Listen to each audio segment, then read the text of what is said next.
এখানকার কুয়া হক দেয় হযরত উমর রাদিয়াল্লাহু তাআলা আনহু দর্শন গান ইয়াতেন সাহাবা সমালোচনা করে খাদিজা রাদিয়াল্লাহু তাআলা আনহা সম্পর্কে ফরমান হযরত খাদিজা বলে দিবেন মেজা হত্যা নামাজ নবরত করে জানা যায় খাদিজাতুল কুবরা জীবনে এক ওয়াক্ত নামাজ পড়েনি, একটা রোজা রাখেনি, একবার যাকাতও দেয়নি, জীবনে একটা হজও করেনি। আমাদের ভাষা যত সুন্দর হবে আল্লাহ তত বরকত দিবেন, কারণ এই ভাষা কে শিখিয়েছেন? আমার আল্লাহ পাক।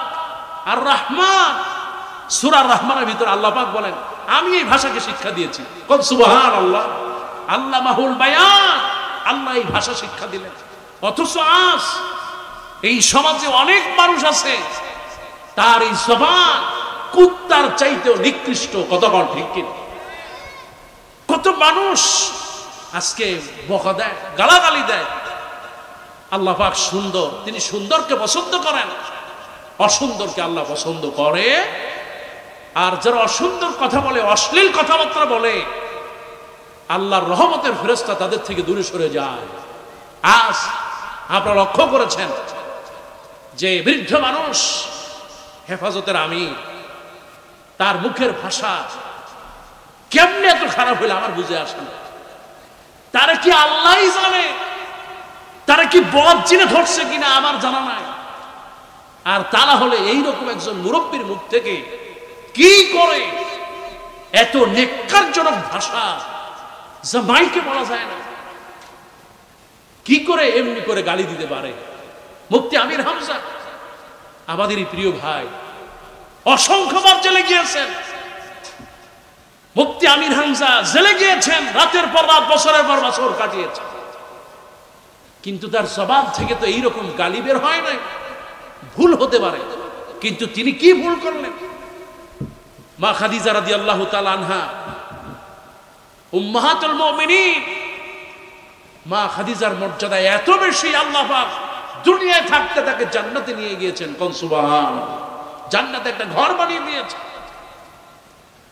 তার ব্যাপারে বলেছেন যে তিনি হজ করেন নাই, তিনি সালাত আদায় করেন নাই, সিয়াম পালন করেন নাই, পর্দা করেন নাই। আরে মিয়া, মেয়ের বয়স হয় নাই কিন্তু বিয়ে দেওয়া যায়, কিন্তু নামাজ যদি ফরজ না হয় তাহলে কেমনে পড়বে নামাজ?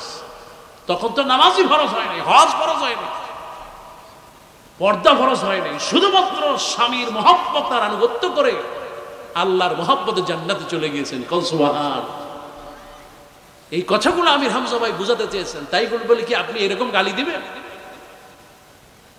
আমরা ভাষা পাই না, কিভাবে আপনি বলতে পারেন?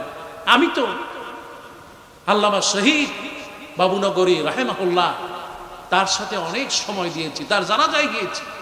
আমি, শামীম সাইদি ভাই, ডক্টর আবুল কালাম আজাদ বাশার, আমরা সেই ঢাকা থেকে গাড়িতে করে কত কষ্ট করে জানাজায় গিয়েছি। মাঝে মধ্যে বাবুনগরী ওস্তাদ একটু শিক্ষা নেন, অতীত থেকে শিক্ষা নেন। আল্লামা বাবুনগরী, তিনি ইসলামের জন্য, কোরআনের জন্য শহীদ হয়ে গিয়েছে। আল্লাহ তার শাহাদাতকে কবুল করুন বলে আমি। আপনি তো জানবেন না সরকারের গোলামি করলেন, সামান্য কিছু পয়সার জন্য, ক্ষমতার জন্য গোলামি করা হারাম।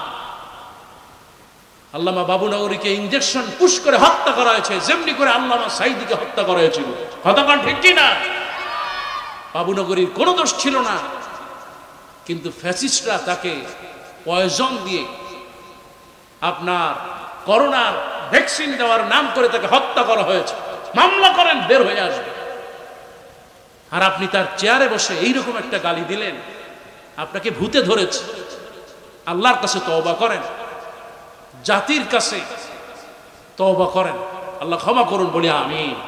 মুরব্বী মানুষ, তিনি এত ভুল করেছেন, আল্লাহ তাকে ক্ষমা করে দিন। মহব্বত আর ভালোবাসা আল্লাহ তার প্রতি বাড়ায় দিন। তিনি যে কথাগুলো বলেছেন সমস্ত মানুষের হৃদয় থেকে মুছে দিন বলি আমিন।